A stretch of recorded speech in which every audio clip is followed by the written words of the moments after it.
Hello, सुस्वागतम सुस्वागतम सुस्वागतम। आज दोपहर है 2 अक्टूबर। आज क्या है?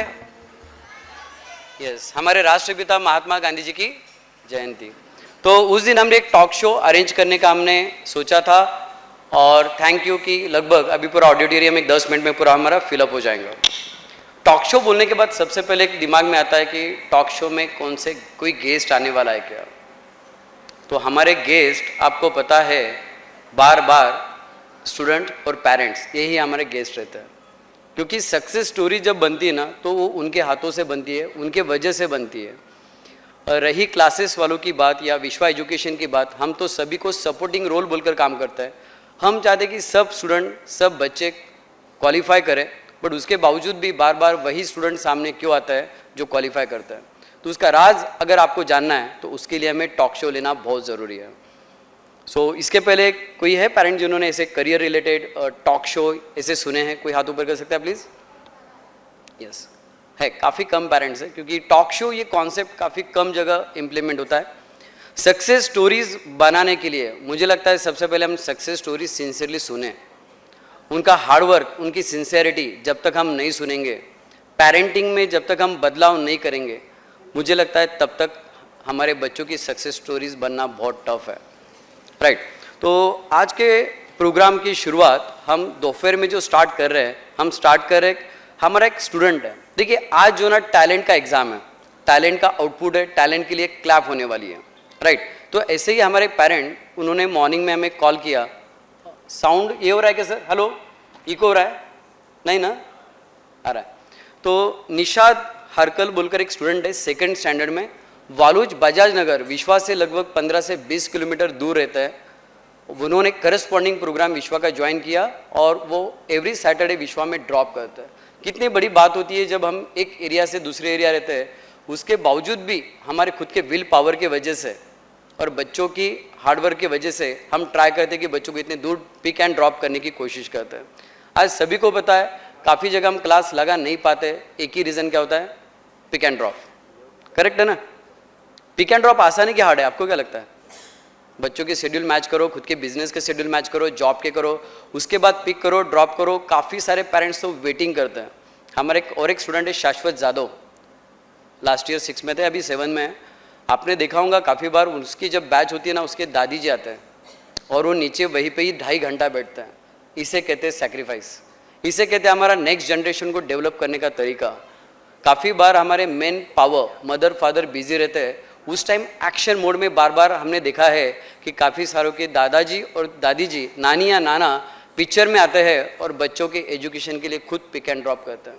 उनके पैरों का इतना बड़ा प्रॉब्लम रहने के बावजूद भी वो नीचे 2.5 घंटा बैठते हैं। वहाँ पे मेडिकल है, आपको पता है हमारे विश्वा क्लासेस के बाजू में एक मेडिकल है, वहाँ पर चेयर पे वो बैठे वाले रहते हैं 2.5 घंटा। तो ये ग्रेट सक्सेस स्टोरीज तभी बनती है जब कोई जनरेशन ने नेक्स्ट जनरेशन के लिए कुछ सैक्रिफाइस किया होता है। आप मानते हो इस चीज़ को? एक जनरेशन ने सैक्रिफाइस किया, इसलिए उसका बेनिफिट दूसरे जनरेशन को होता है।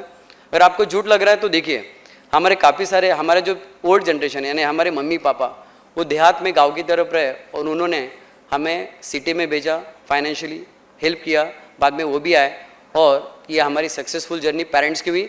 इस वजह से हमारे बच्चे आज अच्छे अच्छे स्कूल में पढ़ पा रहे हैं, उनके सैक्रिफाइस की वजह से।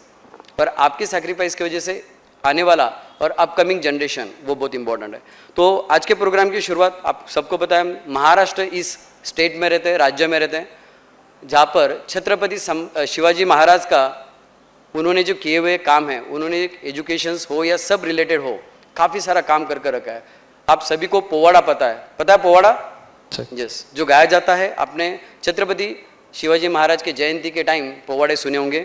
तो निशाद को मैं इनवाइट करूंगा 2nd स्टैंडर्ड का पोवाड़ा के लिए। एक छोटा सा एक पोवाड़ा, छोटे बच्चों का टैलेंट अगर आपको देखना है तो इतना अच्छा मौका उसको और आपको दोनों को जमकर आया है। तो हम स्टार्ट करते पोवाड़ा। आ जाओ, एक जोरदार क्लैप उसके लिए।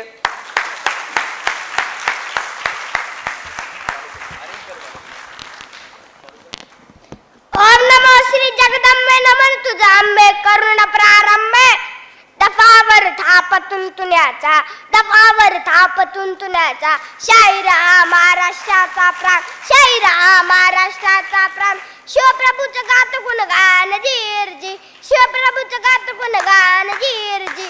धन्य धन्य शिवाजीश्वर,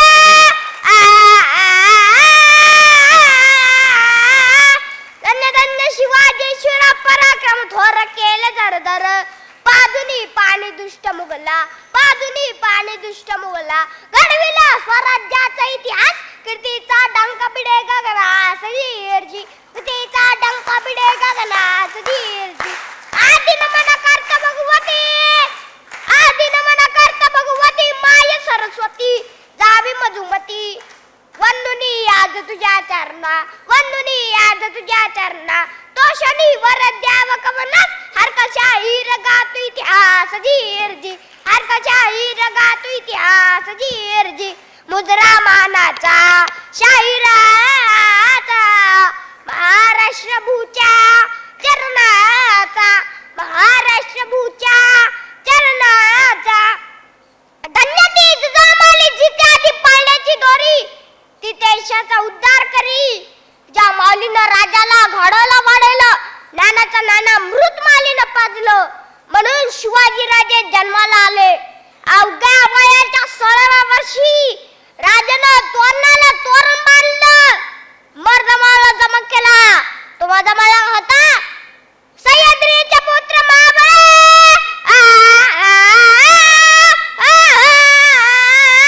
सह्याद्रीचा पुत्र महाबळ, जरी कोबळे रंग सावळे.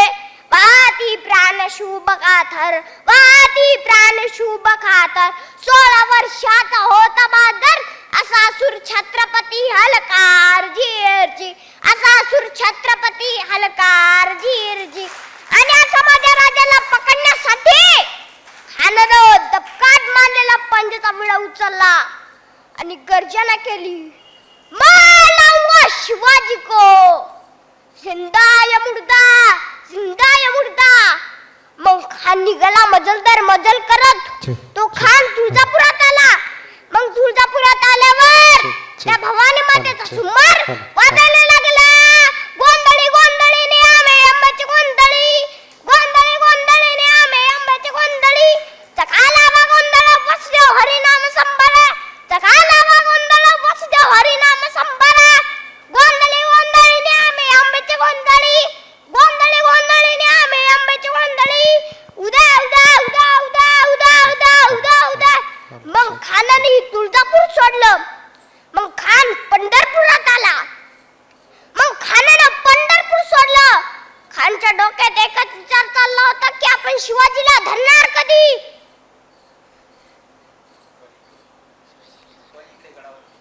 पण इकडे गडावरती जिजामासाहेब जगदंबेला प्रार्थना करतात की जगदंबे ती स्वामिनी स्फूर्ती दे शिवबाला, उभी राहुनी संकटी पाठीला. तुझे लेकरू धाव ग हकेला, आई भवानी बदे ग त्याला. जगत्र जननी माया भवानी कुलस्वामिनी प्रसन्न हो. आणि त्या खूरखाण्याच्या भेटीसाठी माझं बाळ जात आहे. आई जगदंबे त्याला यश दे. अखेर भेटीची जागा ठरली प्रतापगडाच्या पैठ्याशी. आणि त्या राजाची आणि त्या खणाची भेट झाली. ती कशी म्हणणार, कशी कशी. अलंगन दी राजाला, अलंगन दी राजाला, कपटान अभिमानाला. वार कट्यारीचानी केला, पाठीवर धाव घातला. राजानं डाब वळखिला, फाडिले त्याचा उदराला. कोथळा बाहेर काढला, म्हणून दगा म्हणून घाणतो. सोय प्राणाला जीरजी, सोय प्राणाला जीरजी. चालून असं समयाला, सदबंड त्याचा वक्ताला. शुभवर्ती वार करण्याला, रोखून हात उचलला. जो माल होता बाजूला, सबकुन वार त्यांनी केला. हात तुटून पडला बाजूला. होता जीवा म्हणून शुभाचा प्राण वाचला जीरजी, प्राण वाचला जीरजी. निषादार का शायर, गुरु परमेश्वर तवार ज्ञान देणार. पिताजीचा आशीर्वाद असणार, म्हणून पवड्याला रंग चढणार जीरजी, म्हणून पवड्याला रंग चढणार जीरजी, म्हणून पवड्याला रंग चढणार जी. टिश्यू काढू नको. एज में सबसे पहले इतना बड़ा स्टेज और उसमें भी इतना ज़बरदस्त परफॉर्मेंस. स्टार्टिंग ही हमारी क्लैप से हुई तो एंडिंग भी हमारी क्लैप से उस प्रोग्राम की होनी चाहिए जिसने बोला छत्रपति शिवाजी महाराज का पोवाड़ा. उसने कहा एक जोरदार क्लैप उसके लिए, उसके फैमिली के लिए. मैं निषाद हारकर फैमिली को, उनके मम्मी, उनके पापा और छोटा भाई आया, उन्हें रिक्वेस्ट करूंगा कि प्लीज़ आपका एक ग्रुप फोटो हमें चाहिए क्योंकि ऐसे टैलेंट हमारे छत्रपति संभाजी नगर में हैं तो उनके फोटो हमें ज़रूर चाहिए. प्लीज़ सर आइए मैम प्लीज़. एक फ़ोटो तो बनता है, इतना तो हक बनता है. इतना अगर हमने हमारे होमी भाभा स्कॉलरशिप और सभी चीज़ों में लर्न कर लिया, काफ़ी बड़ा था ना. इतना लर्न करना कितना टफ जॉब है और उसने लर्न किया. इसमें एफर्ट्स आते हैं पेरेंट्स के.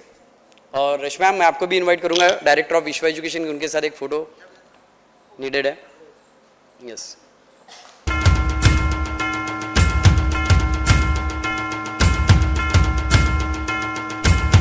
चलो अभी हम स्टार्ट करते हैं हमारा एक्चुअल प्रोग्राम. बट शुरुआत बहुत अच्छी हुई और यहाँ से एक चीज़ सीखने मिली. छत्रपति शिवाजी महाराज का पूरा स्टोरी जब तक हमने देखा है वैसे में एक चीज़ क्या पता चलती है, उनके डेवलपमेंट में सबसे बड़ा हाथ किनका था? किनका था? जिजामाता. बट साथ में उनके पापा ने भी उनके लिए इतने हार्ड वर्क किए. अगर आपको पता होगा तो वो क्या करते थे? जॉब करते थे ना. करते थे क्या? आपको पता है? वो जॉब करते थे, काफ़ी दिनों तक नहीं आते थे. 3-3 महीना, 6-6 महीना, साल भर उनका आना नहीं होता था. और उनके माता जी ने इतना सब कुछ छत्रपति शिवाजी महाराज को सिखाया, समझाया. अच्छे अच्छे स्पीकर बुलाए, अच्छे अच्छे ट्रेनर बुलाए, उनको ट्रेनिंग दिलाई. और आज हम जो कुछ है हमारा जो महाराष्ट्र, बिकॉज ऑफ उनकी वजह से. तो यही आशीर्वाद हमारे महाराष्ट्र को मिला और एक एग्ज़ाम का जन्म हुआ जिसका नाम है doctor Homi Bhabha young scientist exam, जिसे महाराष्ट्र लेवल पर लड़ा जाता है. वहाँ पर 60,000 बच्चे पार्टिसिपेट करते हैं और इसकी लेवल एक से एक है, जहाँ पर गनीमी कावा तो 100% लगता ही है. वो एक्सपीरियंस जिन पेरेंट्स ने किया वो गनीमी कावा आपको शेयर करेंगे यहाँ पर. तो होमी भाभा के बारे में जब हम बात करेंगे ना तो वहाँ पे सबसे बड़ा चैलेंज होता है लेवल 1 क्रैक करना. क्योंकि एंटायर मराठवाड़ा रीजन जहाँ पर कम से कम 6,000 बच्चे पार्टिसिपेट करते हैं और 6,000 में से अगर हम बात करते हैं तो सिर्फ 500 बच्चे, ओनली 8% 500 बच्चे लेवल 2 के लिए जाते हैं. तो हम फर्स्ट फिल्टर प्रोसेस जो होती है 100 में से 8, उसमें से बच्चे लेवल 2 के लिए जाते हैं. फिर आता है टेंशन वाला पार्ट जहाँ पर पेरेंट्स और पैनिक होते हैं और टॉप 8 में से उनको टॉप 1 में भेजना होता है. यानी टॉप 8 में से 10%, बट 100 में से 1 स्टार्टिंग से अगर हम कंपेयर करते हैं तो आपको क्या लगता है 100 में से 1 आना आसान है क्या? आसान है? बहुत टफ जॉब है. आप हमारा स्कूलिंग, खुद का स्कूलिंग जब देखते हैं ना तो हमें भी पता चलता है. हम हमारे क्लास में 2nd 3rd रैंक पे थे तो हम बहुत प्राउड फील करते थे. बट इंटर स्कूल कॉम्पिटिशन में हमारा 2nd 3rd रैंक नहीं आता था, रैंक और पीछे जाता था. और आगे बढ़ते बढ़ते मराठवाड़ा लेवल पर जब कॉम्पिटिशन आ जाती है ना तो सब एंटायर होम, एंटायर घर होमी भाभामय हो जाता है. करेक्ट है सर? छोटे बच्चे भी बोलते हैं मोठ्या दादाकडे लक्ष कमी करा, आमच्याकडे द्या, होमी भाभा एग्जाममुळे आमचा लॉस होता है.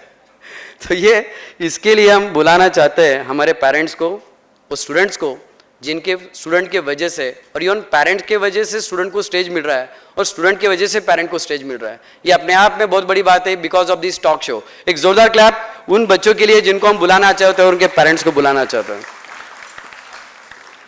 सबसे पहले मैं बुलाना चाहूँगा आरुष शिरपेवार.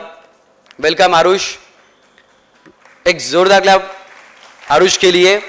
बहुत बड़ी अचीवमेंट हासिल की है. हमारा भी 17 सितंबर को अवार्ड फंक्शन हुआ, उस टाइम भी आरुष को हमने बुलाया था. फर्स्ट चेयर, अब इस साइड से आ जाइए, इस साइड का 5 नंबर का चेयर, इस साइड से मिडल में से. हाँ 3 4 5 यस, बैठ जाइए. Next Avneesh Jadhav, please welcome. आ जाओ अवनीश. ये ऐसे स्टूडेंट है जिन्होंने महाराष्ट्र के टॉप 1% में है, तो इनके लिए क्लैप. हम एक बार बैठेंगे ना तो स्टैंडिंग ओवेशन हम बाद में देंगे बैठने के बाद. सेम है आयुषी पाटिल, प्लीज वेलकम. आयुषी पाटिल आ चुके आप? नहीं आए, ठीक है, ऑन द वे होंगे. नेक्स्ट है गार्गी पत्की, प्लीज वेलकम. गार्गी पत्की वो भी नहीं आए, ठीक है. और ऐश्वर्या इंगोले, गार्गी आ गई है, ऐश्वर्या भी आ गई है, प्लीज वेलकम।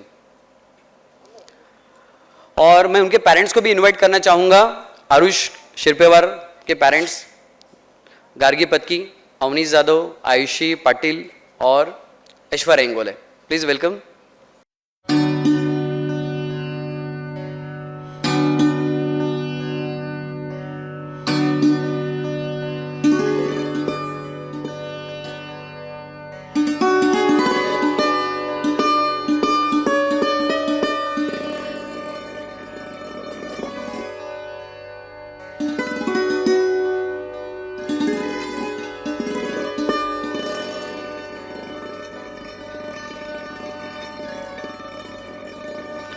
और एक स्टूडेंट है वो कमिंग है, आ रहा है, ऑन द वे है।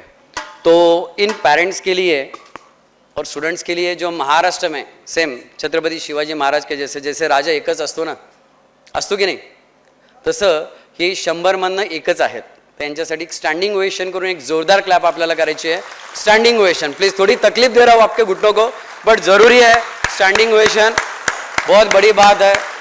और ये हमारे आज गेस्ट बनकर आए, ये अपनी सक्सेस स्टोरीज आपको बताएंगे और अगली साल ये स्टेज भी कम पड़ेगा, इतने बाल वैदिक हमें हमारे छत्रपति संभाजी नगर से प्रोड्यूस करना है। सो थैंक यू। अभी मैं इनवाइट करूंगा, आप सबका एक्सपीरियंस विश्वा के साथ रहा है और हमारा भी आपके साथ रहा है, बट सबसे कठिनाई वाली जो टेस्ट होती है जहाँ पर हम भी ब्लैंक होते हैं वो होती है 2nd लेवल और 3rd एंड 4th लेवल। तो उसके हमारे मास्टरमाइंड रश्मि बाहिती, डायरेक्टर ऑफ विश्वा एजुकेशन, ये आज का टॉक शो कंडक्ट करेंगे और मैं आपके जैसे आम पब्लिक के जैसे नीचे आकर बैठूंगा। तो टेंशन मत लो, मैं नीचे ही हूँ आपके साइड। Thank you.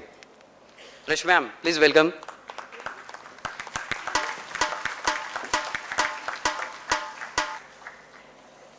प्रोग्राम की शुरुआत एक छोटे से प्रोग्राम से मतलब छोटे से इससे करेंगे हम लोग, फेलिसिटेशन से।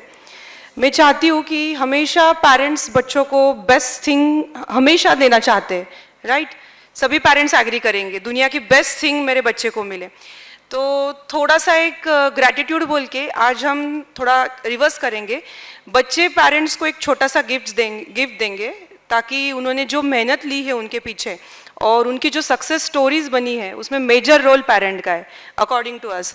सो मुझे लगता है आपके टेबल के सामने एक एक गिफ्ट रखा है जो आपने सामने आने और अपने पेरेंट को देना है। Starting with Aarush, please come बेटा।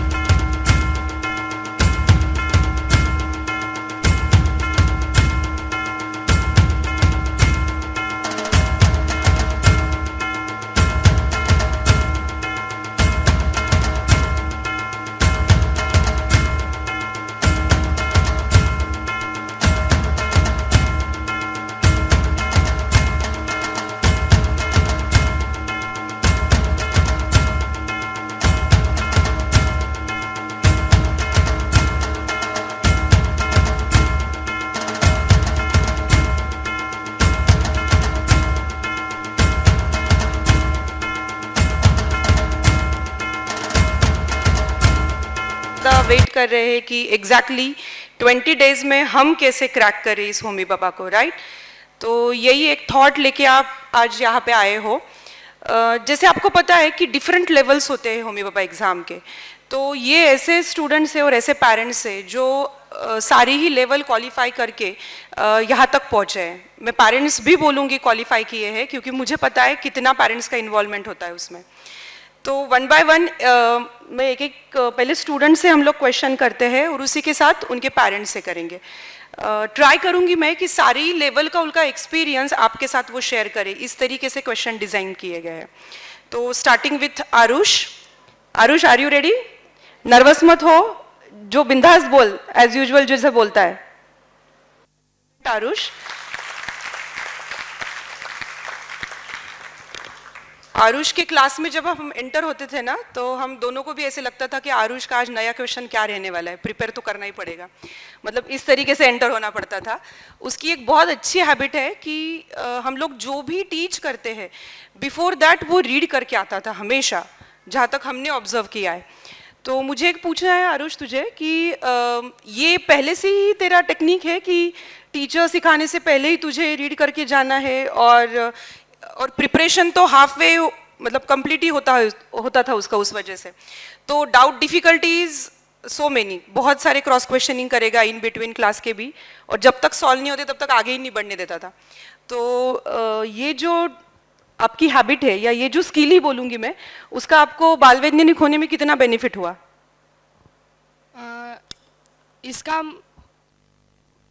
इसका मुझे बाल वैज्ञानिक बनने में बहुत फ़ायदा हुआ, क्योंकि जब भी हम चैप्टर पहले पढ़ते हैं तो फिर हमें बहुत सारे डाउट्स भी आते हैं, तो अगर वो डाउट्स आपको पहले से पता है तो आपको क्लास में जाकर क्या पूछना है आपको पहले से पता होता है।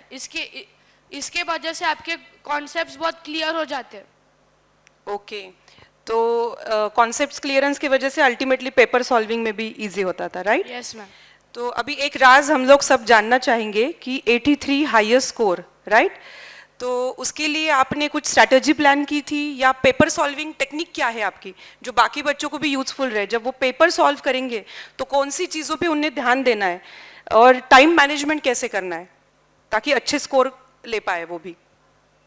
जब मैं मेन का प्रकाशन का पेपर पहला सॉल्व किया था होमी बाबा का, तब मेरा स्कोर बहुत कम था, अराउंड 60-70 कुछ तो था स्कोर। लेकिन जब मैंने जो मुझे डाउट्स थे उसे मैंने क्लियर किया और मैंने वो चैप्टर्स बार बार पढ़े, उसके बाद मेरा स्कोर इम्प्रूव हो गया। मैंने ये प्रोसेस बहुत बार रिपीट की और मेरे स्कोर धीरे धीरे बढ़ते भी गए। और फाइनल एग्ज़ाम में मतलब अगर आपको प्रैक्टिस एग्ज़ाम में 90-95 के अराउंड आ रहे हैं तो फिर आपको मेन एग्ज़ाम में 4-5 मार्क कम ही आएंगे, अराउंड 80-85।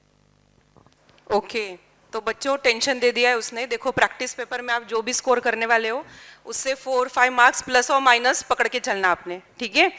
तो टेंशन नहीं है ये, मतलब आप एक एनालिसिस खुद का कर सकते हो, एक स्ट्रैटेजी प्लान कर सकते हो कि फाइनल एग्जाम में ऐसा होता है because of the time management pressure जो होता है, फाइनल एग्जाम है इसका, तो ऐसी गड़बड़ी थोड़ी बहुत हो जाती है। अच्छा है, गुड, अच्छा ट्राई किया है आरुष, वेरी नाइस।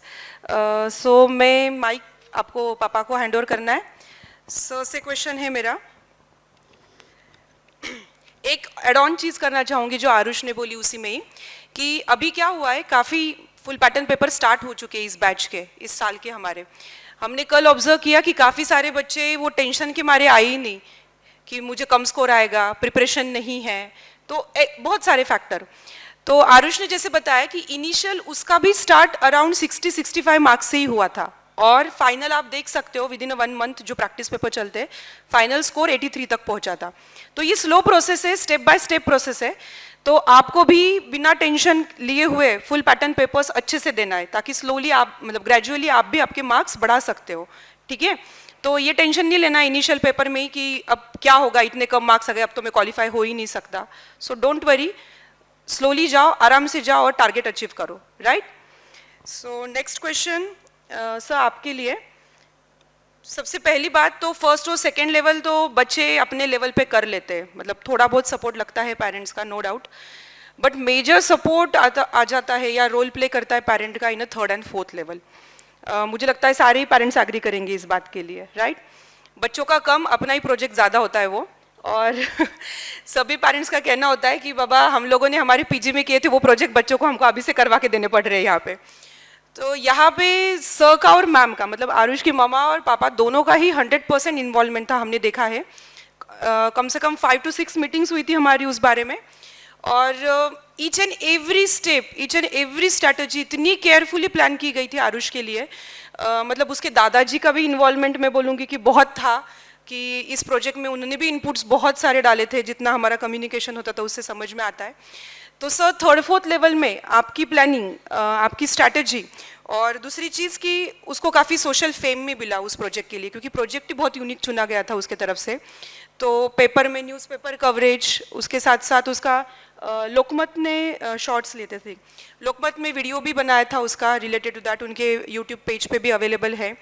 तो काफ़ी सोशल फेम मिला उसको।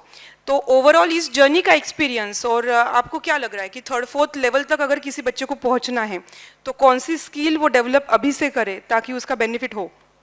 One more thing, sorry sir, one more thing कि एक मेन एम है होमी बाबा का कि जो भी बच्चा सीख रहा है ना फर्स्ट सेकेंड लेवल साइंस के जो भी कंसेप्ट उसके क्लियर कर रहा है वो सोसाइटी को कैसे बेनिफिट किया जाए, ओके या सोसाइटी के लिए वो किस तरीके से उसको अप्लाई करेगा, ये उनका काफ़ी इंटरेस्ट का पार्ट है कि नॉलेज खुद के तरफ नहीं रखना है, हम लोग गिव बैक सोसाइटी को कैसे करें और अपने नॉलेज का सभी को कैसे फ़ायदा हो, ये थोड़ा उनका थॉट है होमी बाबा टीम का और वही थॉट से वो प्रोजेक्ट लेवल का हमेशा टॉपिक देते हैं। तो ये सोसाइटी के लिए डेफिनेटली बेनिफिट था उसका प्रोजेक्ट, तो वो भी आप थोड़ा सा ऐड ऑन कर दीजिए सर उसमें प्लीज़। सबसे पहले तो मैं कहूँगा कि मुझे पता है सारे पेरेंट्स परेशान होंगे कि थर्ड लेवल फोर्थ लेवल आखिर होता क्या है, करना क्या पड़ेगा। सुन तो बहुत रहे कि हार्ड वर्क करना पड़ेगा, पेरेंट्स को भी करना पड़ेगा, बच्चों को भी करना पड़ेगा।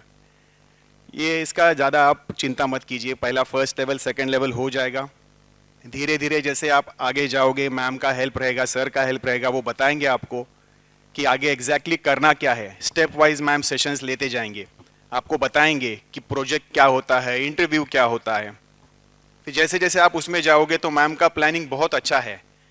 1 महीने तक का हम लोग को वक्त था प्रोजेक्ट सबमिशन के लिए, तो पहला वीक मैम के साथ डिस्कस करके हमने आइडियाज़ लगाए और मैम के साथ बैठ के एक टॉपिक फाइनलाइज किया। तो वो जो टॉपिक था that was a unique topic.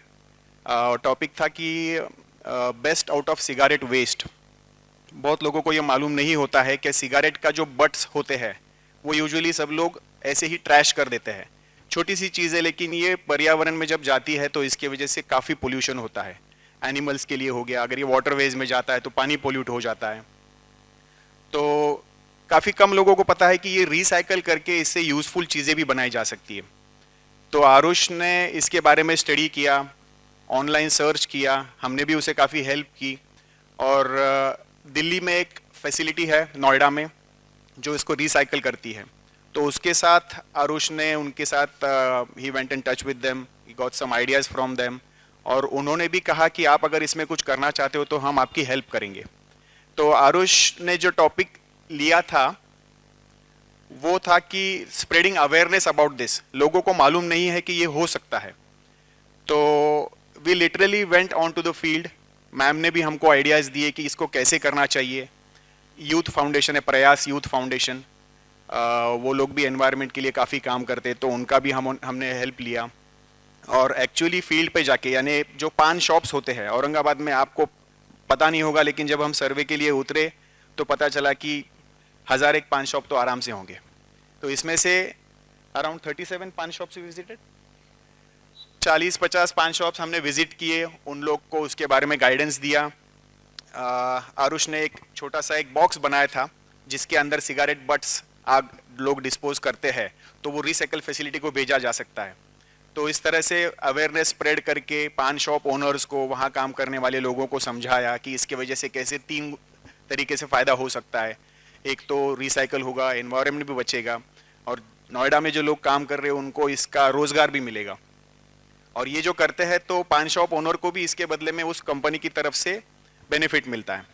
तो ये सारी चीज़ें उनको समझाई, ग्राउंड लेवल पे काम किया। इसका फ़ायदा आरुष को ये हुआ कि बस वो 6th ही स्टैंडर्ड में था, हमने कभी सोचा भी नहीं था कि वो इतनी अच्छी तरह से लोगों से कम्युनिकेट कर पाएगा।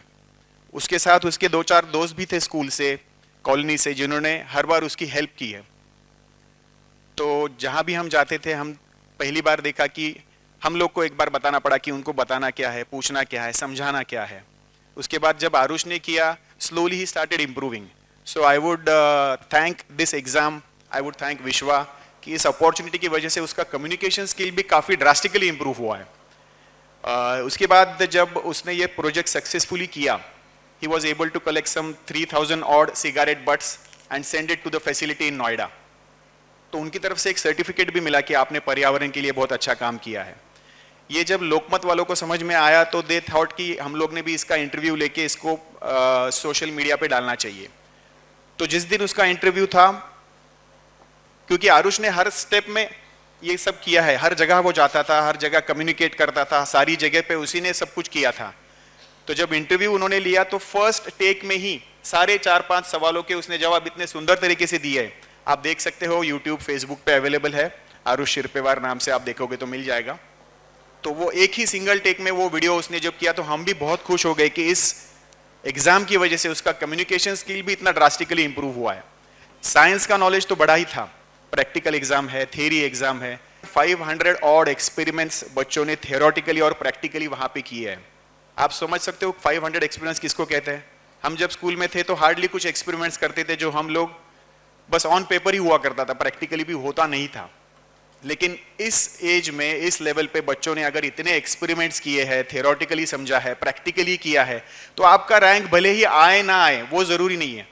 जरूरी यह है कि बच्चों ने कितना कुछ सीखा है। 500 एक्सपेरिमेंट्स लगभग उन्होंने किए, कुछ ऑनलाइन से किए, मैम ने सिखाया, क्लासेस में किए, हर जगह उन्होंने किया है। तो इससे उनका नॉलेज जो ड्रास्टिकली इंप्रूव हुआ है, उनका देखने का नजरिया बदल जाता है। तो आप सिर्फ मेडल चाहिए ये दिमाग से निकाल दो, आप सिर्फ ये एग्जाम को दिल से करो। थ्योरी हो गया, प्रैक्टिकल हो गया, ये हर चीज हर लेवल पे आप अगर समझ के करोगे ना, आपका नॉलेज बहुत ज्यादा बढ़ेगा। इसका फायदा आपको आगे चल के होगा। 8th, 9th, 10th, 11वीं 12वीं का प्रिपरेशन जो है, इन सारी चीजों में इसका बहुत फायदा होगा। तो इस तरह से हमने उसका प्रिपरेशन किया, हेल्प किया। मैम का भी हर बार गाइडेंस रहा है। पहले जो 1-2 टॉपिक्स हम लेके गए थे मैम के पास, मैम वाज लाइक कि नहीं यार, आरुष के लिए ये टॉपिक बराबर नहीं है, उसके लिए कुछ अलग अनोखा चाहिए। और 4 दिन बाद हम लोग जब मैम के पास गए ये आइडिया लेके, तो देन शी वाज सेटिस्फाइड कि हाँ इसमें कुछ अच्छा हो सकता है। और उसके बाद मैम ने जो आइडियाज दिए कि आप सिर्फ पान शॉप्स क्यों विजिट कर रहे हो, आप बस स्टैंड्स पे जाइए, आप रेलवे स्टेशन पे जाइए, यहाँ पे भी ये सब कुछ होता है। तो हर लेवल पे हमको मैम की तरफ से हेल्प मिला है। और मैम ने एक बहुत अच्छा आइडिया दिया था कि पोल्यूशन कंट्रोल बोर्ड जो है, Maharashtra pollution control board MPCB, उनका भी आप मदद लीजिए। तो हर बार मैम ने भी जो इनपुट्स दिए, हमने भी वक्त निकाल के वो किया है, और बच्चों ने भी वो इंटरेस्ट के साथ किया है। इन सारी चीजों की वजह से ये हो पाया है, सबके एफर्ट्स है। I would thank ma'am for all the efforts. It's a combined efforts. Thank you Aarush and thank you sir.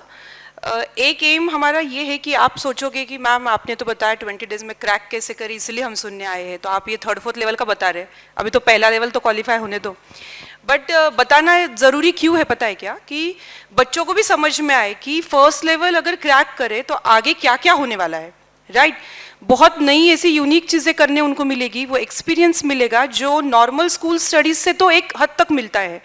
But ये जो एक्सपोजर है, मुझे नहीं लगता कोई भी एग्जाम और मतलब अदर देन होमी बाबा कोई एग्जाम में बच्चों को मिलता है, राइट। तो ये इसीलिए बच्चों को बताना बहुत ज़रूरी है। थोड़ा ब्रॉड व्यू बताएंगे ना तो डेफिनेटली वो मोटिवेट होते हैं कि हम लोग यहाँ तक तो डेफिनेटली पहुँच सकते हैं, राइट।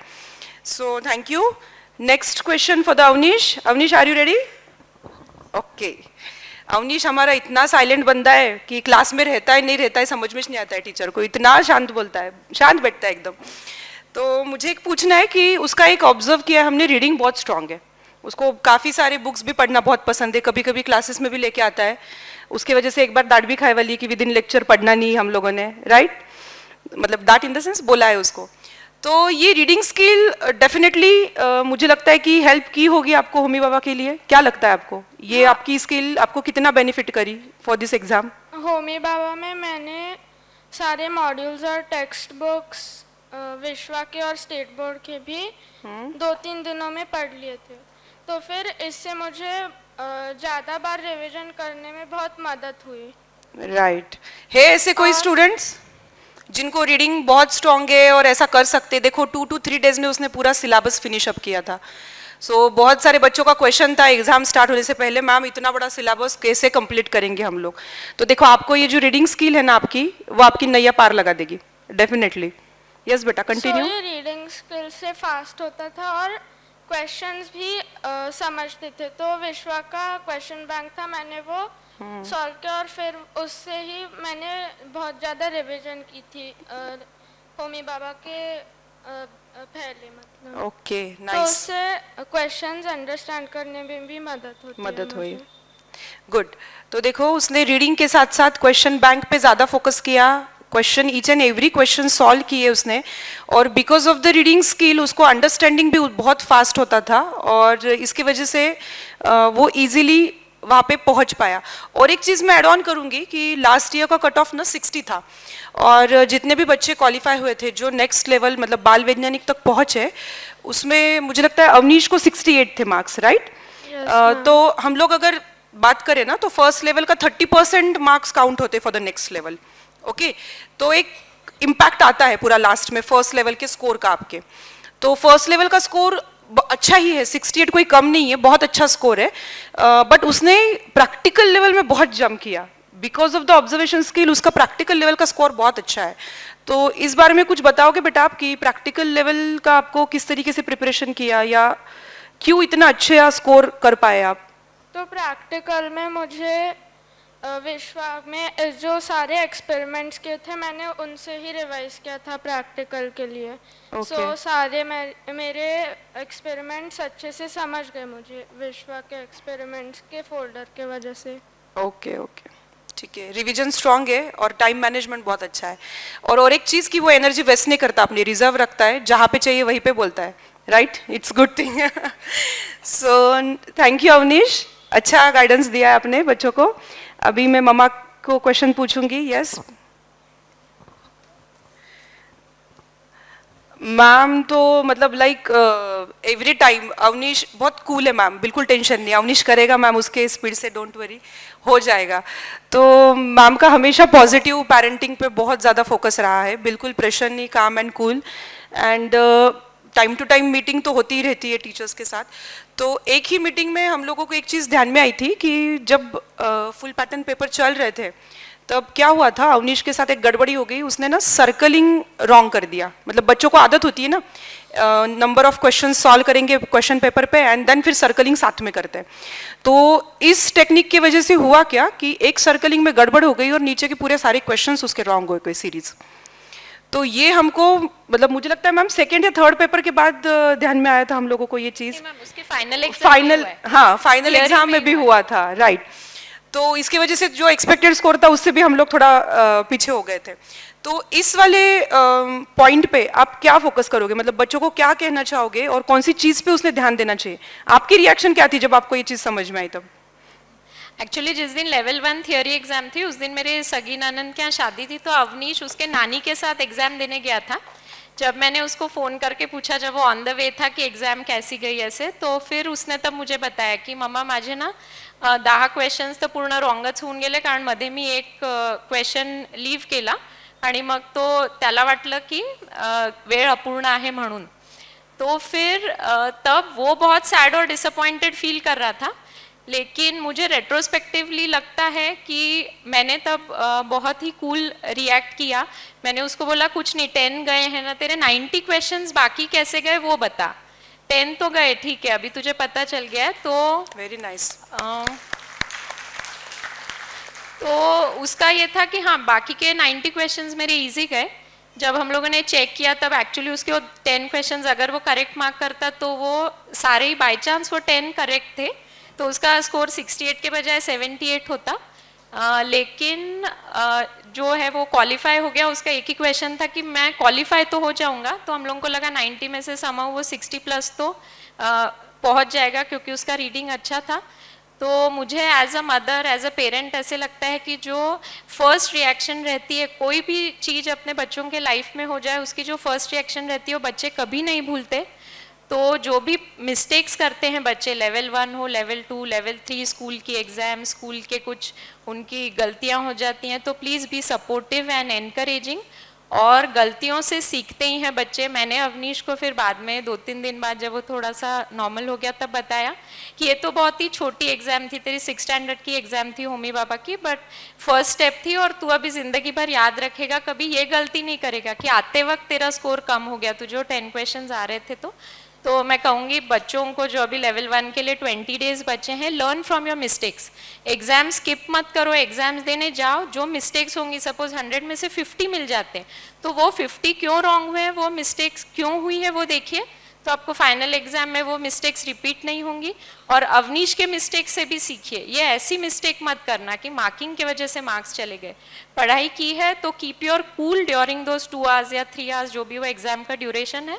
और मैंने पेरेंट्स और स्टूडेंट्स को क्या बोलना है उसके लिए एक छोटा सा निमोनिक सोच के आई हूँ मैं, तो वो बताऊंगी।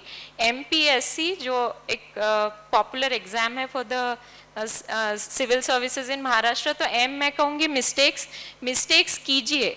जो काम करता है, जो पढ़ाई करता है, जो एग्जाम देता है वही मिस्टेक्स करता है, लेकिन वो मिस्टेक्स से सीखिए। तो ऐसे एग्जाम स्किप मत कीजिए, मिस्टेक्स वहाँ पे कीजिए, उससे सीखिए। सेकेंड मैं कहूँगी process, enjoy the process. Result oriented तो रहना ही है, क्वालिफाई करना है, इसलिए अल्टीमेट ये पूरा एक्सरसाइज चल रही है, लेकिन एन्जॉय द प्रोसेस। पूरा घर होमी बाबा मय हो जाता है तो एन्जॉय कीजिए वो, कि अभी हम लोगों को मार्क्स तो कुछ शायद 1-2 साल बाद हम लोग भूल जाएंगे, लेकिन ये जो पूरी प्रोसेस थी कि घर में शादी थी, फिर भी अवनीश पढ़ रहा था, हम लोग उसको कभी टाइम दे पा रहे थे, कभी नहीं दे पा रहे थे।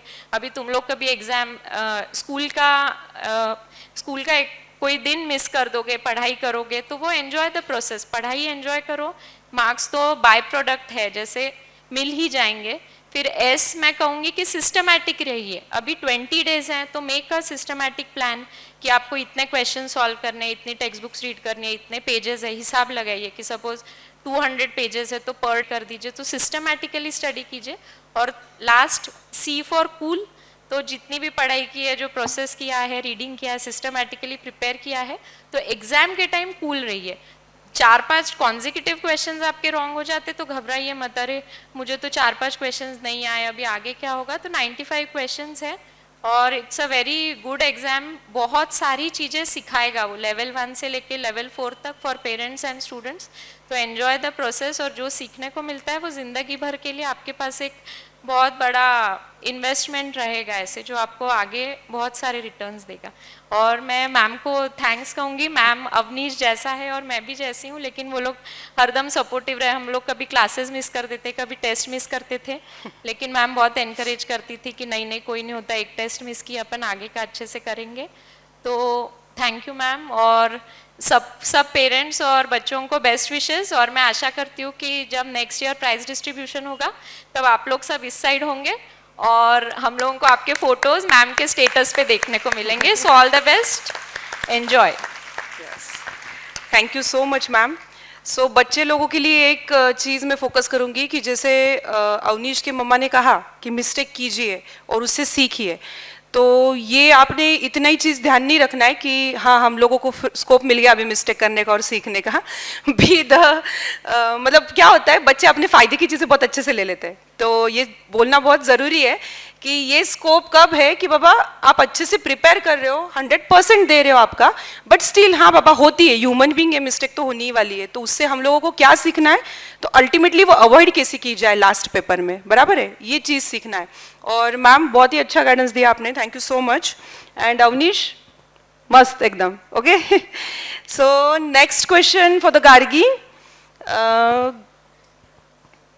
पूछू, रेडी हो? यस। सो गार्गी लाइक जब क्लास में आई थी, फर्स्ट टाइम एंटर हुई थी, जस्ट हमने फर्स्ट मंथ का जब उसका प्रोग्रेस और वो सब चीज़ें देखी थी, तो उसकी मम्मा आई थी शायद मिलने के लिए और बता रही थी कि नहीं गार्गी इतना कुछ नहीं ठीक से कर रही है, जितना चाहिए उतना प्रोग्रेस अच्छा नहीं जा रहा है, तो क्या कर सकते हैं इसके लिए। तो थोड़ी बहुत चीज़ें हमारी डिस्कस हुई थी, but last 1 month like is a drastic change, हम लोगों को कंप्लीटली नई गार्गी दिखी, इतना फोकस्ड, बहुत अच्छे से उसने कम बैक किया और बहुत अच्छा स्कोर भी किया फर्स्ट लेवल में। तो गार्गी ऐसा कौन सा मोटिवेशनल फैक्टर था तेरे लिए कि जो इतना ड्रास्टिक चेंज कर गया तेरे पूरे स्टडी पैटर्न में, इस पे थोड़ा कुछ बता। मेरे पेरेंट्स हर बार बोलते थे कि Gargi you can do it, so उनके फैमिली और मोटिवेशन से बहुत बड़ा असर हुआ। और आप तो थे ही सारे डाउट्स क्लियर करने के लिए, और रीडिंग और फिर प्रैक्टिस और मोटिवेशन से हो गया मैम। प्रैक्टिस और मोटिवेशन से हो गया, ओके। और एक्स्ट्रा कुछ एफर्ट्स ऐसे कुछ लिए आपने, याद है आपके फर्स्ट जर्नी में, कि जिसके वजह से आपको अच्छा स्कोर करने के लिए हेल्प हुआ, या ओवरऑल ये प्रोसेस आपने एंजॉय की उसके वजह से? हाँ मैम, मैं रीडिंग बहुत करती थी और आपका भी बहुत सपोर्ट था, सो आप मेरे सारे डाउट्स क्लियर करते थे, so that's why. Okay fine. और एक चीज थी कि उसकी मम्मा एक उसके गैजेट के हैबिट से काफी परेशान थी उस टाइम पे, जहाँ तक मुझे याद है। तो इस बारे में मैं सर को जरूर पूछूंगी क्वेश्चन, बट हाँ मुझे लगता है लास्ट 1 मंथ में वो काफी आपने चेंज किया था, राइट? गैजेट टाइमिंग बहुत कम हो गया था। यस मैम, कितना कम हुआ था? Almost 10 to 15 minutes daily. Daily. और बिफोर दैट? 2 hours। है कोई ऐसा यहाँ पे जो रिलेट कर रहा है इस क्वेश्चन को? यस बताओ, यस बताओ, फ्रैंकली हैंड रेज कर सकते हो आपकी। हाँ है, बट देखो अभी भी स्कोप है। मैंने जैसे लास्ट, मैं हर टाइम बोल रही हूँ कि लास्ट 1 मंथ में ड्रास्टिक चेंज हुआ ही है, तो लास्ट तक होप्स नहीं छोड़नी हम लोगों को, कंटिन्यू रखना ही है, right? Okay, thank you Gargi. और उसके पेरेंट्स के लिए क्वेश्चन पूछना चाहूंगी मैं। गार्गी वैसे हार्ड वर्किंग है, राइट? यस सर, कुछ बोलना है? नहीं Okay. कंटिन्यू। गार्गी हमेशा से ही हार्ड वर्किंग रही है, राइट? और उसने कोई भी टेस्ट मिस नहीं की विश्वा की, मतलब वो बहुत फोकस रही उस बारे में कि सारी टेस्ट देती थी, चेक करते थे सारी चीज़ें। इनिशियली हमारी ऑनलाइन टेस्ट चली काफ़ी कुछ, फिर बाद में ऑफलाइन हुई, तो ईच एंड एवरी टेस्ट उसने अच्छे से दिया था। तो जो भी उसका एवरेज स्कोर निकला ओवरऑल, जैसे लास्ट हम लोग काफ़ी फोकस करते हैं कि फुल पैटर्न पेपर्स के जो स्कोर्स निकलते बच्चों के, तो वो एवरेज स्कोर कहीं ना कहीं फाइनल स्कोर के नियर बाय रहते हैं क्या? मतलब आपका क्या कहना है? वो डेफिनेटली बेनिफिट करते हैं बच्चों को कि कैसा है? नहीं, डेफिनेटली बेनिफिट करते हैं। गार्गी के बारे में और उसके मदर के बारे में, क्योंकि ये जो पूरा अचीवमेंट है इसमें मेरा क्रेडिट 0% है, माइनस में भी आप बोल सकते हो, बिकॉज मैंने कभी उस तरीके से ये एग्ज़ाम को लिया नहीं था। काफी सारे, सॉरी सर, काफी सारे फादर स्माइलिंग फेस में 0% कंट्रीब्यूशन बोलने के बाद कि चलो रिलैक्स हो सकते हैं और नेक्स्ट टाइम हम भी डाइस पे आ सकते हैं with 0 contribution. Yes sir. But उसकी मदर का और उसका जो था, तो मुझे 2 लाइन में इतना ही समझ में आया कि किसी चीज़ को तुम अगर पूरी शिद्दत से चाहो तो ये पूरी कायनात उसे मिलाने में तुम्हारी हेल्प करती है। तो ये उस समय उस टाइप का चीज़ अगर हुआ है, मतलब ये जो ड्रीम था वो उसके मदर का था कि मेरे लड़की ने ये करना चाहिए, और उसमें मेरा ये अप्रोच था कि तुम दोनों को जो सही लगे कर लो, मेरे पीछे मत लगना। That was the realistic approach. But over the period जब एक एक स्टेज आगे बढ़ती गई, चीज़ें कारवा बढ़ता गया, तो मैंने ये सोचा कि as a human being she grown up. मतलब जो लेवल फर्स्ट पे था, एक एंजाइटी रहती है, एक मतलब अपना जो रिलैक्सेशन मोड है उसको छोड़ के फिर स्टडी की तरफ जाना पड़ता है, एक एक्स्ट्रा बर्डन लगता है। बट ओवर द पीरियड जो थ्योरी से निकल के प्रैक्टिकल में, और जो प्रैक्टिकल से निकल के प्रोजेक्ट में, और जो प्रोजेक्ट से निकल के वाइवा में, ये जो स्टेजेस होती गई, तो एज ए ह्यूमन बीइंग वो ज़्यादा ग्रोन अप हुई। और मेरे लिए मार्क्स से ज़्यादा लड़कों ने आगे के लिए सोचना, सिर्फ मार्क्स तक, सर भी हमेशा वही करते हैं कि अगर मार्क्स तक रहोगे तो फिर वो टेंशन प्रेशर हमेशा दिखाई देगा चेहरे पर भी, बिहेवियर में भी। बट उसके साथ वो नहीं था। हमने सिर्फ एक ही सेंटेंस उसके लिए रखा था कि दिन में कम से कम 10 बार हमको उससे ये बोलते थे कि आपने जो भी किया है उससे अच्छा करने की कैपेसिटी आपकी है, आप आपके लेवल पे ट्राई करो। कितना किया है, उसका मार्क्स कितना आया है, फिर आगे कितना होगा, ये सारी जवाबदारी हमने विश्व पे छोड़ी थी, क्योंकि उनकी प्लानिंग, एग्जीक्यूशन और उनका फॉलोअप, ये सारी विश्व की जो चीज़ें हैं वो मैं कहूँगा 100 out of 100 मार्क्स है। अगर 100 से ज़्यादा भी दे सकते हैं तो विश्व को दे सकते हैं। Thank you. तो वो सारी चीज़ें हमने एकदम ब्लाइंड ट्रस्ट रखा था, क्योंकि सर का और मैडम का जो अप्रोच हमने month after month, week after week देख रहे थे, तो मैं तो काफ़ी रिलैक्स था कि मेरे तक कुछ चीज़ नहीं आएगी, जो भी होगा विश्व देखेगा, गार्गी देखेगी, उसकी माँ देखेगी। और ये जो कॉम्बिनेशन है बहुत ही हिट रहा, और आज गार्गी की बदौलत we are sitting here. Thank you to Vishwa and thank you to Gargi. Hello sir, ये चीज़ मुझे भी सीखने जैसी है आपसे। अपन टेंशन मत लो फादर बोलकर, मम्मी के ऊपर सब चीज़ें डाल दो। गार्गी की एक चीज़ मैं आपको शेयर करना चाहूँगा। लास्ट के 20 डेज उसकी फ्रेंड एक चहल, दोनों साथ में आते थे और विश्वाम में पढ़ाई करते थे साइकिल पे, याद है गार्गी? तो बहुत अच्छी बात है कि बच्चा घर पर अगर पढ़ाई नहीं कर पा रहा है बिकॉज ऑफ कुछ रीज़न की वजह से, पेरेंट के एक सिंपल से अप्रोच, सर हम विश्वा भेज सकते हैं क्या?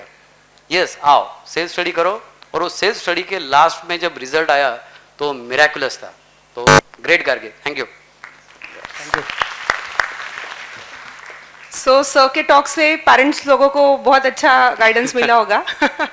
एक चीज़ है कि मतलब सर का बोलने का स्टाइल था वो कि 0% कंट्रीब्यूशन, ऐसा तो होता नहीं है, हर एक को पता है। मतलब बैक साइड बैक एंड में मम्मा जो भी कर रही है अपने बच्चे के लिए वो अच्छा ही करेगी और अच्छा ही रहेगा, ये ट्रस्ट भी बहुत ज़रूरी होता है, राइट? तो ये बहुत बड़ा रोल है सर, ऐसा नहीं है कि कुछ नहीं किया है। ऑब्जर्वेटरी मोड में हमेशा रहना ही चाहिए, और मुझे ऐसा लगता है आज के टॉक शो में भी काफ़ी फादर पेरेंट का अटेंडेंस काफ़ी अच्छा है, तो उनको भी मैं ये कहूँगी कि बहुत अच्छी बात है, आप आ रहे हो, सपोर्ट कर रहे हो, ऑब्जर्वेटरी मोड में रह रहे हो, ये भी बहुत मोटिवेशनल फैक्टर होता है अपने बच्चों के लिए कि हाँ ऑब्जर्वेटरी पार्ट में मेरे पापा हमेशा इन्वॉल्व है और उनको 100% पता है कि मेरा क्या चल रहा है और मैं क्या कर रही हूँ या कर रहा हूँ, right? So thank you sir. Yes, next for the Aishwarya. So Aishwarya 9th standard में बाल वैज्ञानिक बनी। ऐश्वर्या का हम लोग हैट्रिक बोलेंगे कि 6th में भी gold medallist student and 9th में भी gold medallist student, so it's a great achievement Aishwarya. So Aishwarya जब 6th में ज्वाइन, मुझे लगता है 5th में ज्वाइन हुई विश्वा ऐश्वर्या, जहाँ तक मुझे याद है, यस, स्कॉलरशिप भी, देन फिर होमी बाबा टारगेट लेके आए थे कि बाल वैज्ञानिक तो एंटर होना ही है। ओके, तो मुझे एक चीज सबसे पहले तो ये बताओ कि 6th में ज्यादा हार्ड था बाल वैज्ञानिक बनना कि 9th में ज्यादा हार्ड था? आई थिंक 6th स्टैंडर्ड में ज़्यादा डिफ़िकल्ट था, क्योंकि तब मेरे मतलब एज अ ह्यूमन बीइंग मैं थोड़ा कम मैच्योर थी, और फिर पढ़ाई करना है और बाकी सारी चीज़ें भी, तो आई थिंक 6th स्टैंडर्ड में ज़्यादा डिफ़िकल्ट था 9th स्टैंडर्ड के कंपैरेटिव में। 9th स्टैंडर्ड में आने के बाद एक इमोशनल मतलब 6th में एक्सपीरियंस करने के कर दीजिए। एक पता होता है कि ये कैसे करना है एग्जैक्टली। एक बार आप कर चुके हो तो आपको थोड़ा सा आसानी लगता है कि फेमिलियर हूँ मैं और ये मुझे इजी जाएगा अभी थोड़ा। ओके, और एक चीज़ 9th के बच्चों के लिए मैं फोकस करूँगी कि काफ़ी सारे 9th के बच्चे भी आज टॉक शो सुनने आए हैं, तो 9th में कट ऑफ अगर हम लोग बात करें तो थोड़ा सा लोअर होता है कंपेयर टू 6th स्टैंडर्ड।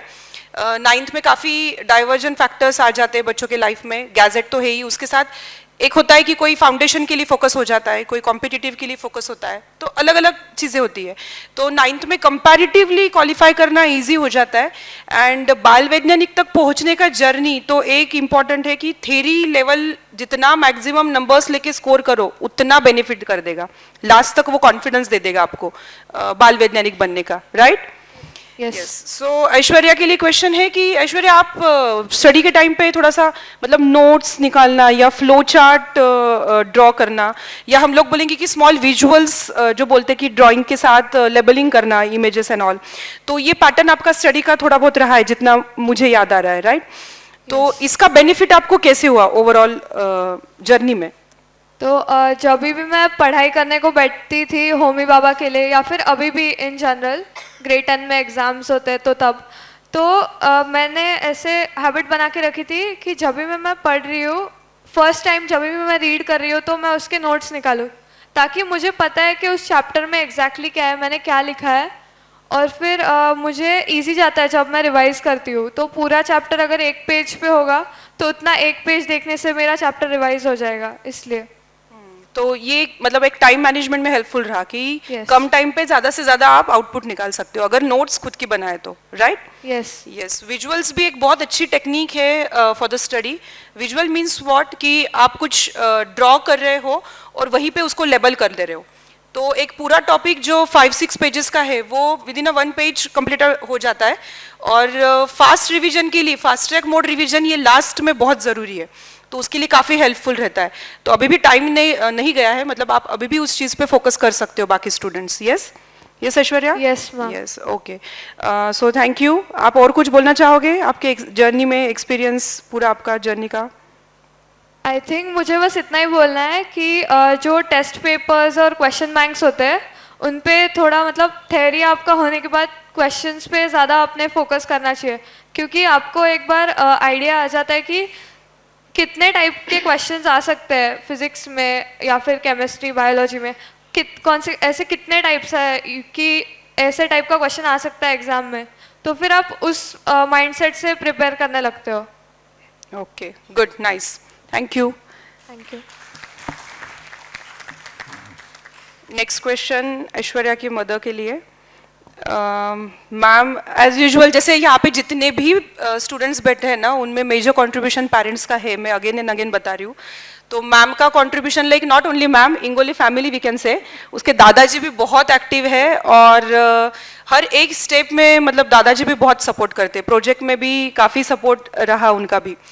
तो मुझे मैम को ये पूछना है कि ये जो कंसिस्टेंसी है ऐश्वर्या की, नॉट ओनली ऐश्वर्या, विराज भी उसी ट्रैक पे है आई थिंक सो, कि कोई भी एग्जाम वो ड्रॉप नहीं करते, 100% अटेम्प्ट करते हैं और विथ फुल प्रिपरेशन अटेम्प्ट करते। तो उनका जो प्लानिंग रहता है कोई भी एग्जाम को टारगेट करने का, एंड वी कैन से कि स्ट्रैटेजी एक बहुत पहले ही बना के आते हैं वो, कि ये ऐसे ऐसे है, ऐसे ऐसे करना है मैम, ऐसे ऐसे करना है सर, इसमें कुछ और चेंजेस क्या कर सकते हैं हम लोग बताओ। तो मतलब एक पॉजिटिव वे अगेन पेरेंटिंग का, कि not a complaining mode, every time solution mode, कि ऐसे ऐसे हो रहा है अब ऐसे ऐसे करना है, राइट। तो मुझे पूछना है कि ये जो कंसिस्टेंसी ऐश्वर्या की रही है starting from the second third standard, like we can say कि कोई भी एग्जाम ड्रॉप नहीं किया है, इंटरनेशनल लेवल पे, नेशनल लेवल पे, ओलंपियाड पे भी रैंकिंग है, उसी के साथ ये सारे बिग शॉट एग्जाम्स भी अच्छे से क्वालिफाई हुए हैं। तो उसमें आपने किस वे में पेरेंटिंग किया ताकि वो यहाँ तक पहुँचे?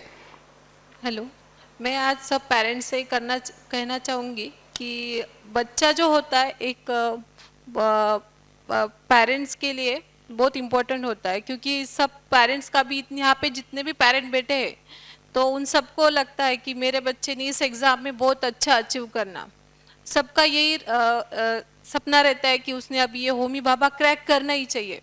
तो ऐसा ही एक शो इन्होंने अरेंज किया था, ऐश्वर्या जब 5th स्टैंडर्ड में थी तो उस टॉक शो को हम आए थे और उस टाइम पे मैंने जस्ट ऐश्वर्या को पूछा था कि नेक्स्ट टाइम अब हम लोग ऊपर बैठेंगे क्या, तो उसका आंसर था हाँ मम्मा यस। तो मुझे उसका वो कॉन्फिडेंस बहुत अच्छा लगा, तो आई वाज सरप्राइज। फिर मैंने सोचा कि इसके लिए हम लोग पेरेंट्स भी कुछ करें। तो मेरा पेरेंट्स के लिए इतना ही कहना रहेगा कि बच्चा कोई भी एग्ज़ाम दे तो उसके लिए पेरेंट्स का इन्वॉल्वमेंट उतना ज़रूरी इसलिए है कि अभी मानो उनका विश्वा में टेस्ट है, अभी उनका कैसा रहता है कि एक चैप्टर हो गया कि उसका टेस्ट होता है, फिर बाद में वो क्या करते हैं कि 3-4 चैप्टर्स पे हाफ सिलेबस पे ऐसे टेस्ट लेते रहते, तो उस टेस्ट में उनके जो मार्क्स आते हैं तो उस पर पेरेंट्स का पूरा ध्यान चाहिए कि इस बार उसका मानो अभी कोई फूड का चैप्टर है, उसके ऊपर के क्वेश्चंस इस बार बच्चे के गलत आए, हमको रिट्रो जाना है, अरे ऐसा क्यों हुआ, उसका इस बार इस सब्जेक्ट में इस टॉपिक में मार्क्स क्यों कम आए, उसको समझा नहीं क्या। वो चैप्टर आप थोड़ा खोलो, अभी यूट्यूब पे बहुत सारी इन्फॉर्मेशन है, अब हम लोग वैसे भी तो यूट्यूब बाकी चीज़ों के लिए खोलते हैं, तो उसके लिए थोड़ा बच्चे के लिए खोलने का, मैडम को जाके पूछने का कि मैडम इसको इस बार मार्क्स क्यों कम आए, तो फिर बच्चे को भी लगता है कि हाँ पेरेंट ध्यान देते। और हर बार जब भी वो एग्ज़ाम के लिए प्रिपेयर करती थी ऐश्वर्या, तो हम लोग क्या करते थे, we use to make a planning कि अभी लेवल 1 के लिए इतने इतने टॉपिक है मम्मा, अभी इतने इतने क्वेश्चन बैंक सॉल्व हुए, फिर अभी विश्वा का टेस्ट पेपर अभी ये डेट को आया है, तो उसके पहले हम प्लान करते थे कि अभी इसको इतने 4 डेज में इसको इतना रिवीजन देना है। फिर लेवल 2 के लिए भी वैसा ही कि बच्चे को पूरा जब वो प्रैक्टिकल्स के लिए प्रिपेयर करते हैं तो उनको हम लोगों को सपोर्ट ऐसा करना पड़ता है कि उसका थ्योरी भी इन्वॉल्व हो और प्रैक्टिकल भी, यानी थ्योरी पार्ट्स भी उसका हम लोग को रिवाइज करना पड़ता है। तो इसलिए अभी जितने भी बच्चे थ्योरी के लिए प्रिपेयर कर रहे हैं तो आप सब लोग थ्योरी बहुत अच्छे से पढ़ाई कर लो, क्योंकि क्या होता है प्रैक्टिकल के टाइम पे आपको टाइम कम मिलता है वो फिर से रिवाइज करने को। इसलिए अभी विश्वा के जो भी एग्ज़ाम्स आपके फुल पैटर्न पे हो रहे हैं, आप उसका पूरा जो मॉड्यूल है वो अच्छे से पढ़ो, उसमें जितने MCQ दिए उसको बार बार रिवाइज करो। और ये जो विश्वा का होमी भाभा की जर्नी है वो बहुत फंटास्टिंग है, हम लोगों ने इसको 2 बार एक्सपीरियंस किया, इवन मेरे सेकंड बच्चे की वजह से 3 टाइम्स एक्सपीरियंस किया कि उसमें क्या होता है कि हम लोगों का भी बच्चों के साथ इन्वॉल्वमेंट होता है, और साथ में क्या होता है कि बच्चा जब स्ट्रेस में होता है तो पेरेंट्स का रोल बहुत इम्पोर्टेंट होता है। या अगर जैसे कि फर्स्ट एग्ज़ाम हुआ था विश्वा का, तो जैसे आरुष ने बताया तो वैसा ऐश्वर्या का स्कोर थोड़ा कम आया था 6 में, तो हम लोगों ने फिर उसको सेकंड एग्ज़ाम के लिए मोटिवेट किया, तो उसने फिर से सेकंड एग्ज़ाम में अच्छे मार्क्स लाए। तो ऐसा जब भी बच्चा आपका पढ़ाई करता है पेरेंट बार बार उसको मोटिवेट करते रहो, कम मार्क्स आए तो उसको डांटो मत, क्योंकि कम मार्क्स लेवल 1 में भी आए तो लेवल 2 में बच्चा कवर कर लेता है, अगर उसका बेस अच्छा हो तो सबसे इम्पोर्टेंट है बच्चे का बेस बहुत इम्पोर्टेंट है। इसलिए उसके जितने भी इक्वेशंस है, उनके जितने भी डायग्राम्स है, फ्लो चार्ट्स है, उसको अलग से उसके घर में कहीं पे भी बना के वो लगाए, जहाँ पे वो आते जाते उसको देखेगा तो उसका रिवाइज हो जाता है वो। तो ये सबसे इम्पोर्टेंट हैबिट ऐश्वर्या ने डेवलप की थी, उसकी वजह से उसको रिवीजन बहुत इजी हो जाता था। और होमी भाभा में दादा दादी फिर घर के बाकी मेंबर्स, छोटे बच्चे सब इन्वॉल्व होते हैं, तो वो क्या बोलते हैं, पूरी फैमिली होमी भाभा हो जाती है जब तक आखिरी लेवल हो जाता है।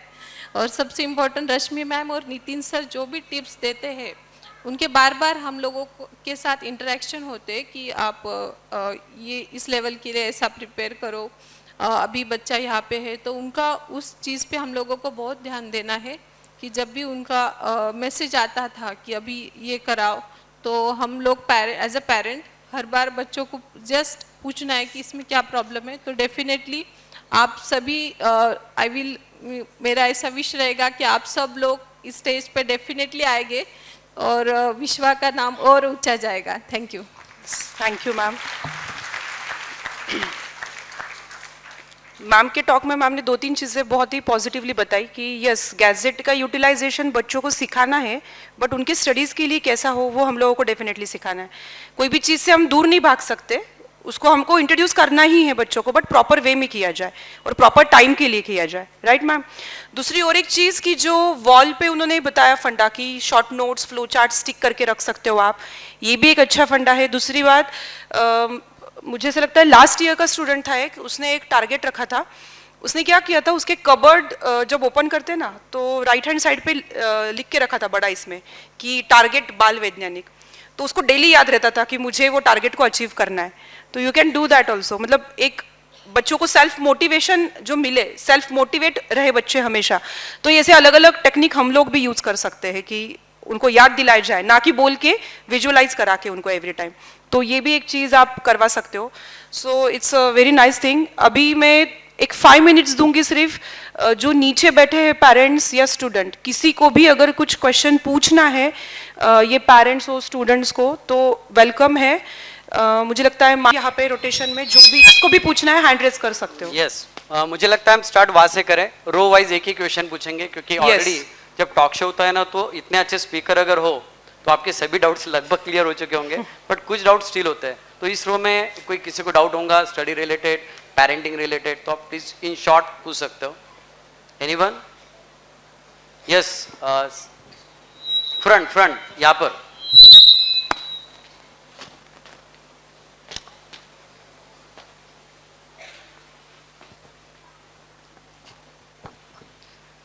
Good evening everyone.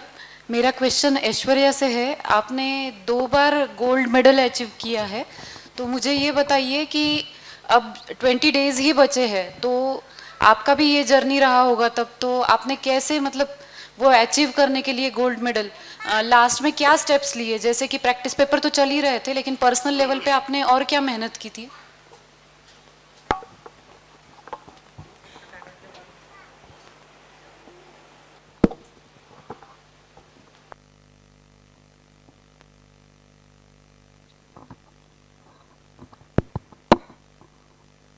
I think practice papers तो शुरू ही थे, तो मेरा ये था कि जब भी कोई भी क्वेश्चन पेपर होता था तो मैं पेपर होने के बाद मुझे जो क्वेश्चंस नहीं आए, अगर छोटा सा फैक्ट वाला क्वेश्चन भी है कि इट इज़ अ फैक्ट और ये मुझे याद रखना है, तो उस क्वेश्चन को भी मैं एक बार लिख कर निकालती थी, या फिर अगर कोई कॉन्सेप्ट पे हो तो वो कॉन्सेप्ट एक बार रिवाइज करना, यही मैंने चालू रखा था।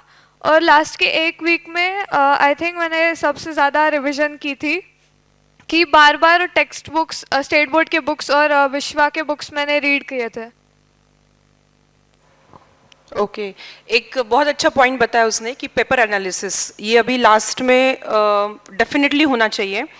क्या होता है, कम मार्क्स आ रहे इस पे चटके वाले रहते हैं, बट कम मार्क्स क्यों आ रहे, इसका एनालिसिस थोरोली होना चाहिए। रिवर्स प्रोसेस कि कौन से क्वेश्चंस रॉन्ग हुए हैं, कौन से टॉपिक के थे और कौन सा कंसेप्ट था, मतलब यहाँ पे कहीं ना कहीं अपनी गड़बड़ी हो रही है इसलिए स्कोर डाउन जा रहा है, तो रिवाइज दैट कंसेप्ट। बट वो पहुंचने के लिए वहां तक स्टूडेंट अकेला नहीं कर सकता, वो पेरेंट्स को इसमें डेफिनेटली हेल्प करनी पड़ती है फॉर द पेपर एनालिसिस। तो वो चीज़ आप डेफिनेटली फॉलो कीजिए for the last few days. Okay, thank you Aishwarya. और कोई भी स्टूडेंट्स बिंदास पूछ सकता है। लास्ट रो में है क्वेश्चन एक। Same row, no, last row. इकडे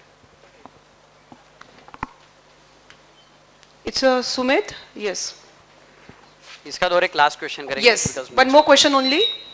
मैं 9th स्टैंडर्ड में हूँ, तो मेरे को पूछना है, मेरे को पर्सनली बायो बहुत हार्ड जाता है, तो मेरे को पूछना है कि बायो की रिवीजन कैसे।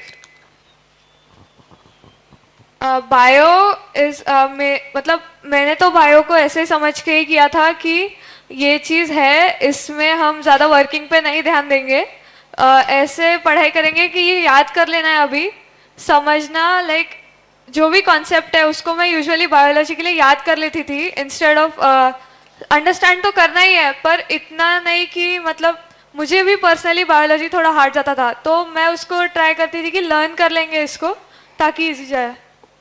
मैम मैं यही क्वेश्चन आपसे पूछना चाहूँगा मैम कि मैं पर्सनली बायो में कैसे डेवलप करें। यहाँ पे ऑलमोस्ट सभी बच्चे रहेंगे जिनको बायो लिटरली हार्ड जाता। उसके लिए मैं आंसर दूंगा मैम देने के पहले। मुझे पता है मैम उसके टीचर है, बट इम्पोर्टेंट क्या है, रट्टा मार।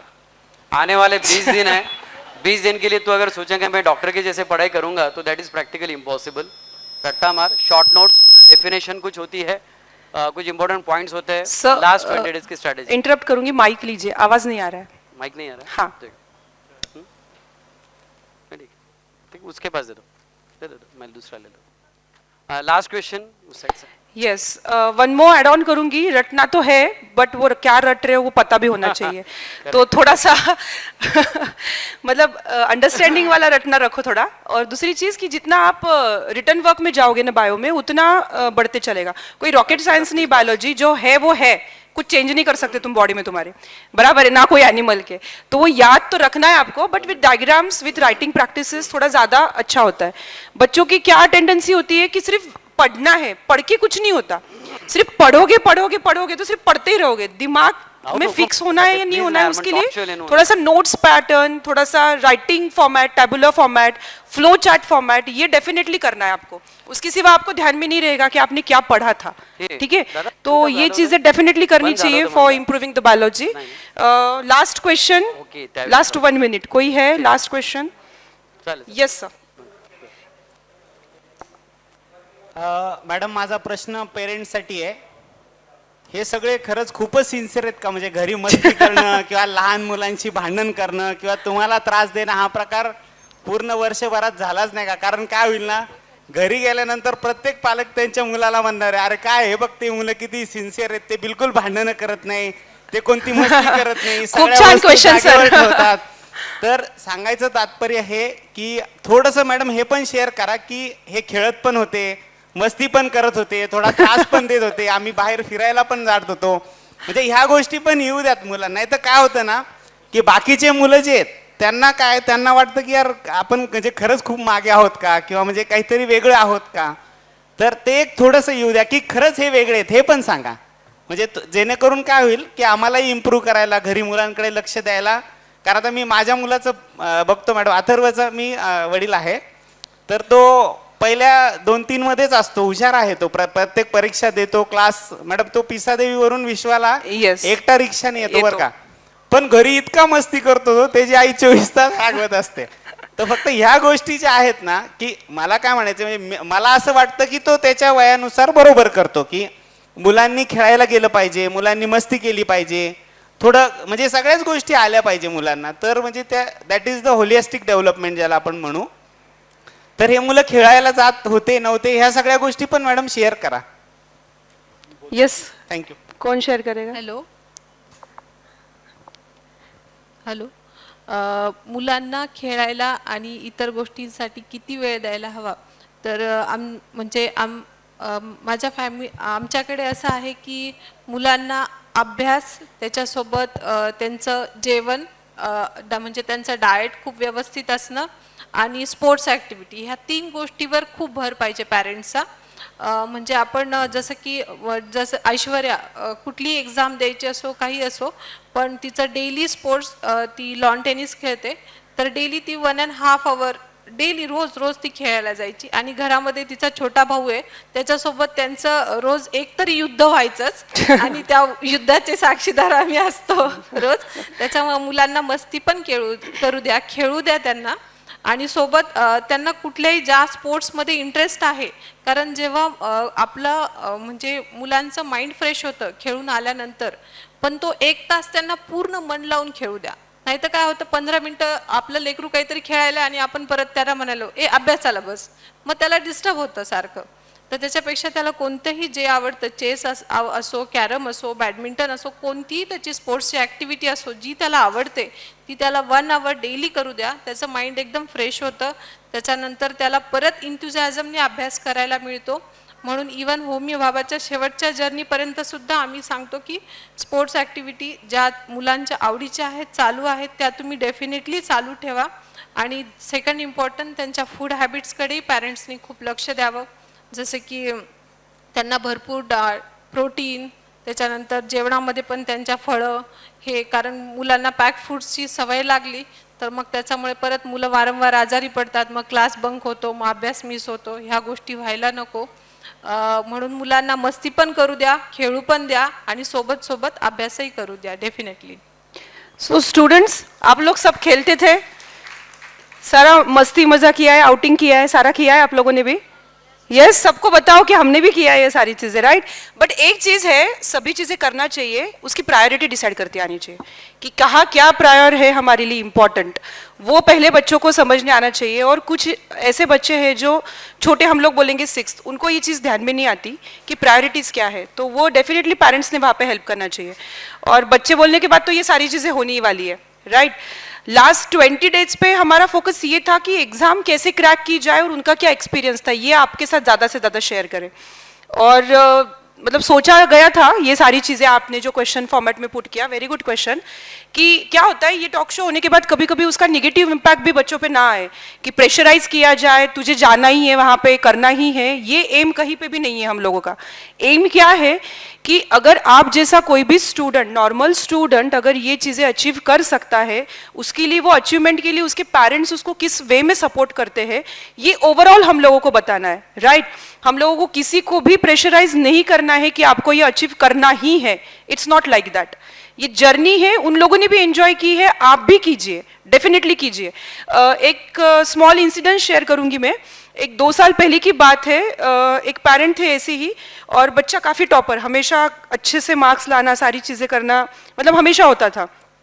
हुआ क्या, लास्ट के प्रैक्टिस पेपर में उसका स्कोर थोड़ा डाउन आ गया, तो वो थोड़ा मतलब डिमोटिवेट हो गया कि नहीं मैं नहीं कर सकता, नहीं हो सकता.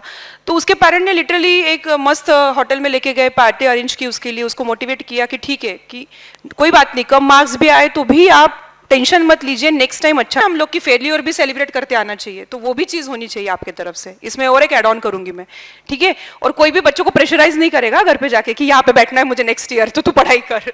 Yes yes, thank you. Yes, thank you so much. आपका गाइडेंस, आपकी पूरी जर्नी सबके साथ आपने शेयर की. It's very interesting and thank you.